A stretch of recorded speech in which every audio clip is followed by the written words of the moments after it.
Hello there, Aquarius. First and foremost, I'd like to wish you a very happy new year. I hope that you had a great holiday, and I'm really looking forward to looking at this January 2018 reading.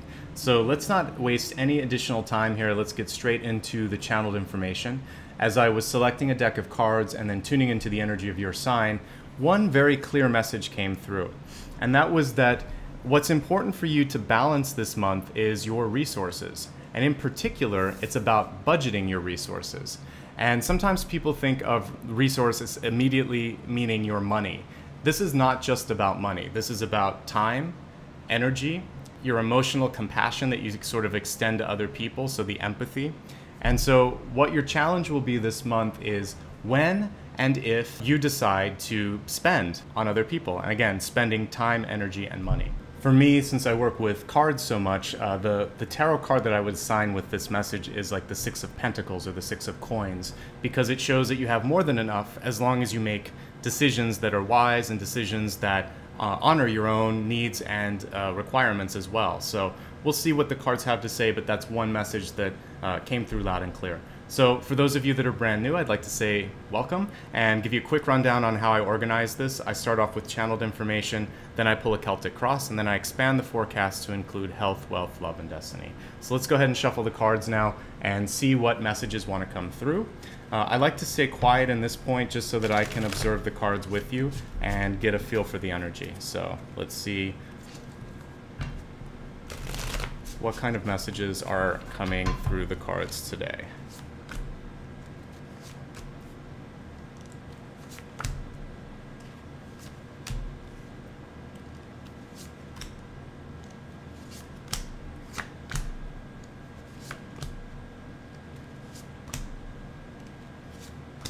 Okay, and I like to pull one more bonus card, and I call this a catalyst. And for me, the catalyst symbolizes a sort of keystone or a connective thread that runs through the entire reading.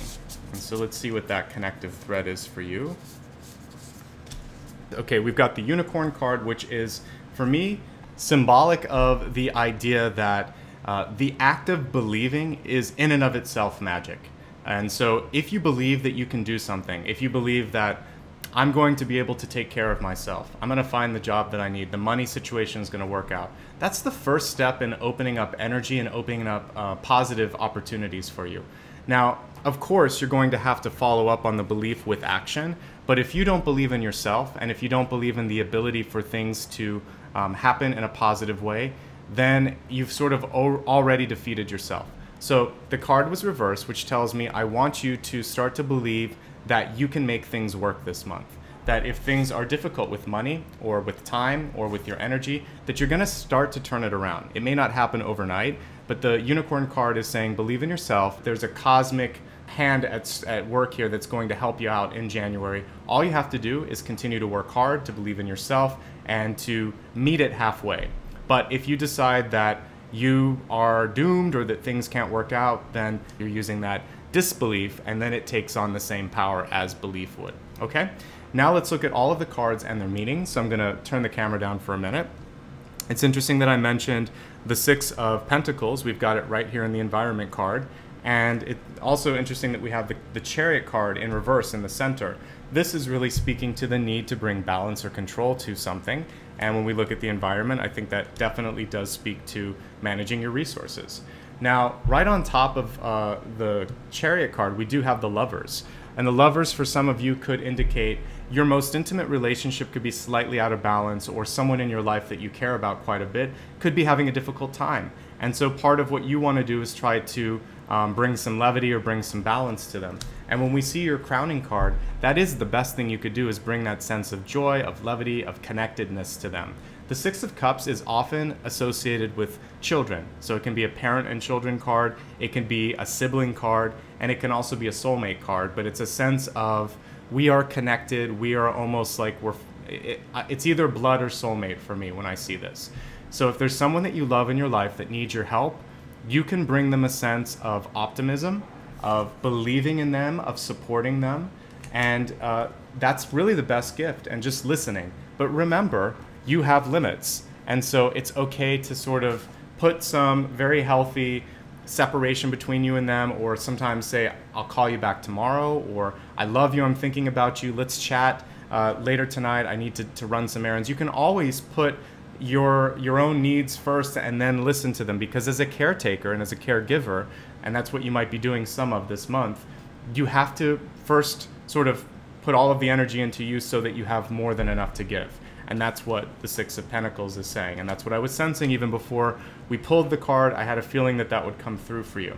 So let's now take a look at the other cards and the other messages for this month. When I look at Deep Past, it feels like you're entering into January feeling a little bit off kilter. Temperance is normally a card that shows that the scales are balanced. When it's reversed, it could show that either emotionally you feel off a little bit. It's not necessarily depression, it could just be frustration, aggravation, maybe a little bit of sadness, but it's usually something that you can temper. And so that's the advice of this card, is to try to find your grounding, try to find your even footing. This card is about speaking up and asking for help. So if you are in school and feeling like you need assistance, this is about getting a tutor. If you're in a job and there's too much on your plate, it's about asking your boss what your priorities are and if you can get some assistance with something. If you're maybe elderly or take care of yourself and you're feeling like you need some assistance with something, this is about reaching out for support somewhere in the community or in your family. Don't be afraid to speak up. And the other part of this card, but it's upright, not reversed, so I'm not that concerned about it, but it's to keep an open mind, not to get defensive. And if someone else in your life is defensive, then to remind them that you're on their side. I definitely sense some frustration with money, particularly around the middle of the month. And the interesting thing with the Five of Pentacles is the card doesn't always indicate that you're going to have money problems. It means that you have a relationship with money that is somehow not as healthy as it normally is. So that could be in not believing that you can turn things around, or it could be in fearing that you're not going to have enough. So whatever it is, now we're going to go to the literal meaning of my channeled message, which is you should create and update your budget if you haven't, so that you understand what your money coming in looks like and what your money going out looks like. And that's going to give you the sense of security and confidence that you need to make the right decisions, not just in January, but throughout the entire year. As we're looking at your emotional state, again, touching upon what I saw in the deep past, we have the Page of Cups. Don't be afraid to ask for stuff. I feel like you've been doing, again, a lot of listening, a lot of supporting. You're in a point right now where you need a little bit of love, a little bit of support, and you need to kind of fill the battery back up, or fill the tank back up. So I want you to, if you haven't done something fun in a while, whether that's like, if you're in a warm climate, maybe it's going to the beach. If you're in a colder climate, it might be going to the library or going to the movies, or it might just be spending some time with a friend or a loved one that you like. Do something that really recharges you and makes you feel, okay, I'm all right, this is gonna be okay. And you wanna be around the kind of personality that's gonna sort of be outgoing, bubbly, and there to kind of help get you out of it. You need to sort of shift the frequency a bit. Again, with the money, I'm looking at this month being a foundational month. We have the Four of Pentacles. Sometimes I can read this as, a fear of opening your heart or holding on to things too much, but I'm only seeing the four here as don't be afraid to create something new. And sometimes if you're early in your career, you worry about investing. I think you can probably take risks if you're much younger. If you're older, then it's about looking again at the investments and thinking, what do I need to feel safe? And making sure that that security is in place, because there's definitely a message of insecurity with the Four of Pentacles reversed, so I want you to get more secure. What I love, though, is your final card is the Three of Wands. This is a very positive card, particularly in the upright position, and this is why we need to turn the belief into, I am going to make it happen, things are going to be all right, I'm going to find out how to fix this, whatever. Take things that are feeling negative, make them positive, and know that as we're looking at the next 2 to 3 months, it looks good. It looks like you're actually making positive strides. Wherever you're at, you're going to improve from where you are right now.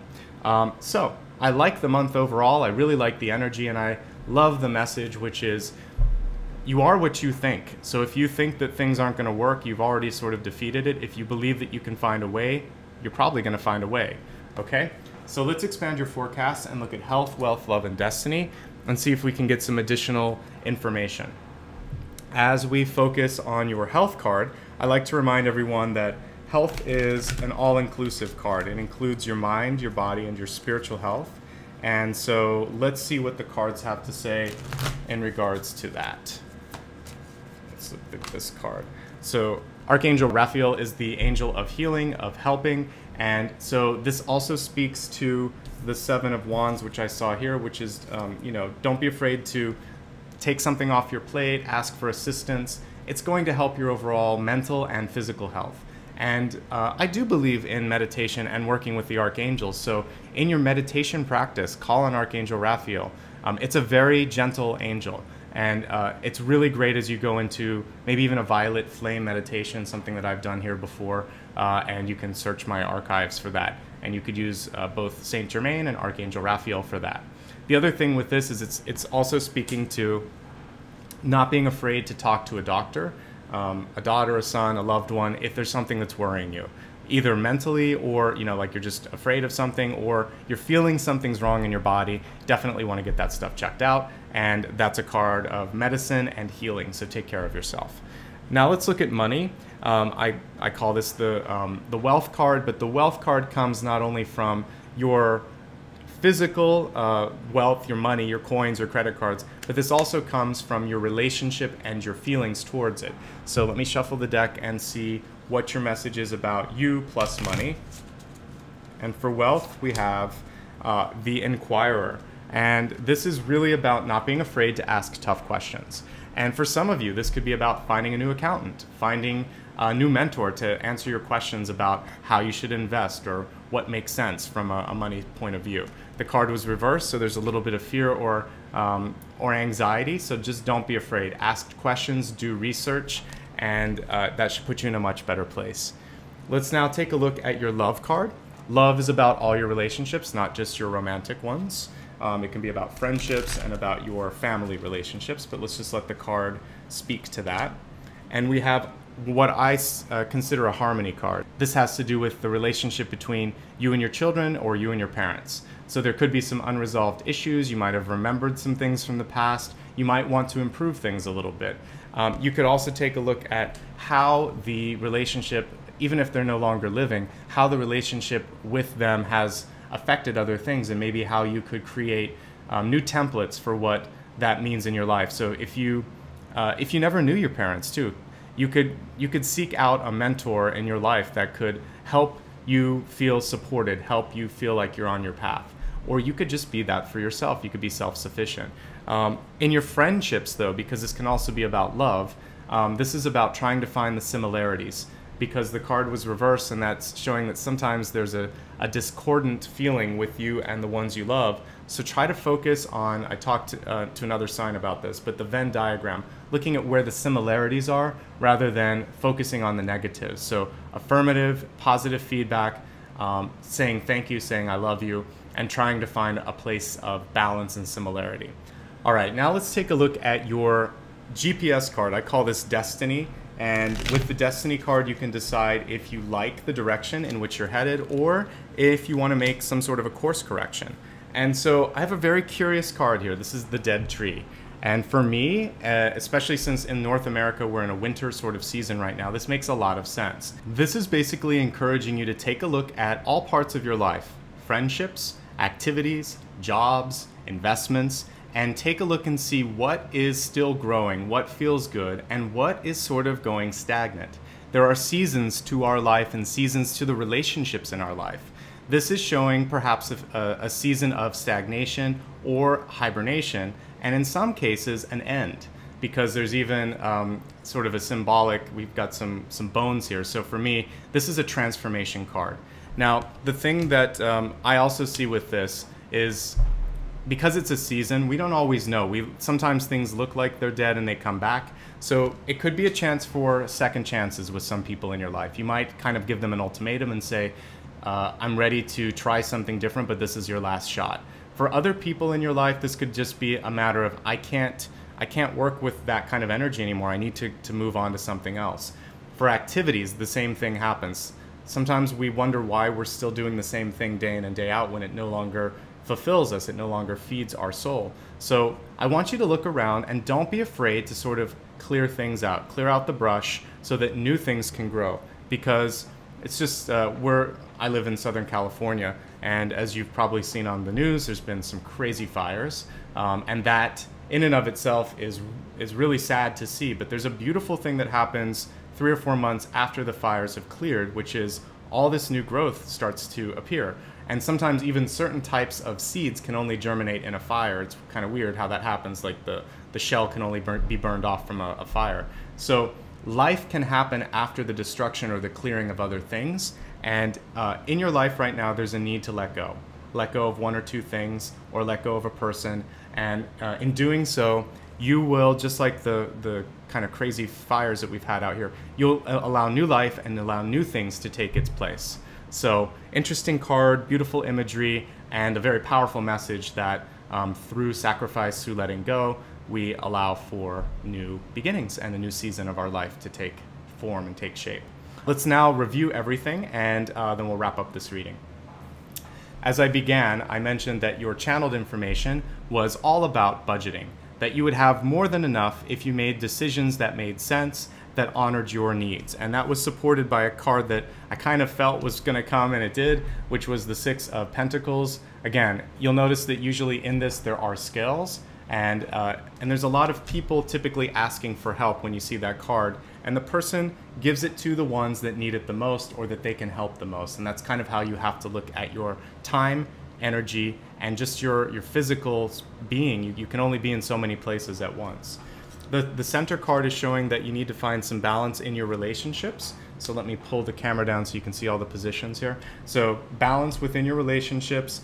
Also balance within your own emotional state of being. Don't be afraid to ask for help if you need it. The 7 of Wands, there's a lot going on in your life. You're probably going to need to ask for help. Don't get defensive, and if other people are defensive in your life, try to focus on the levity, adding this feeling of, I'm on your side, I love you, and remembering again why you were friends in the first place. Also, there's definitely some strong relationship ties between parents and children this month. It's a good time to spend time with your family, especially those that are the closest to you. Your relationship with money is in a transition. All 3 of these cards are on the lower end of money, and I'd like to see you go towards the higher end. So what this is about is feeling secure in your money. Take a look at your real budget and see what you need and what you don't need. And just like this last card showed, maybe it's about cutting some things out that no longer suit you. I want to encourage you, however, that as we look to the future, things seem to be going in a very good direction. So try to focus on that and not so much on the negative. Again, reminding yourself that negativity begets more negativity, whereas positivity is an invitation for new changes in your life in a positive direction. Now let's go ahead and review the health, wealth, love, and destiny portions. Don't be afraid to ask for help. Don't be afraid also to do some sort of healing meditation. Archangel Raphael is a great angel to connect to during that. For your money card, I really want you to focus on asking questions. Don't be shy. We have this Inquisitor card in reverse, which is saying that you might be holding back. You might feel like you should know something. Well, don't worry about it. Just ask the questions and let somebody help you. With relationships, try to focus on similarities. Don't focus so much on the negative. Positive reinforcement will go a long way. And finally, this is a month to make big changes, to do some pruning in your life, and to realize that as tough as it is to sort of let go of certain things, it also creates fertile ground for new growth. And let's focus on the new growth in 2018. So that brings your monthly reading to a close, but I just want to say thank you so much for allowing me to spend a little bit of time with you today. If you do have additional questions, however, that I didn't have a chance to address in the general here, you can also reach out to me. I have a link below that will let you check rates and availability, and if you haven't looked at my site in a while, I do have some additional appointment lengths and times, so feel free to check that out. Also, if you would like to support the channel with as little as $1 donation, either one time or ongoing, you can do so through Patreon or through my website. Again, all of these links are in the description area below, as are links to my social media presence. So if you'd like to join me on Facebook, Instagram, or Twitter, I would love to have you join me there. I also have a newsletter, or you can simply subscribe to this channel. All of these ways are a perfect way to kind of keep in touch and know when I place new videos here for you. Finally, and most importantly, I always like to end with a little bit of gratitude. And this is not just about the likes and subscribes, which I do appreciate. This is more because of the work that you're doing on yourself to expand your consciousness, to become a natural healer, and to hopefully help and heal others on this planet. We really need love right now, so I want you to continue to create this space of light working that hopefully I'm helping facilitate. So take care of yourselves. I wish you all the best in 2018. Have a very happy new year, and thank you so much. Bye-bye.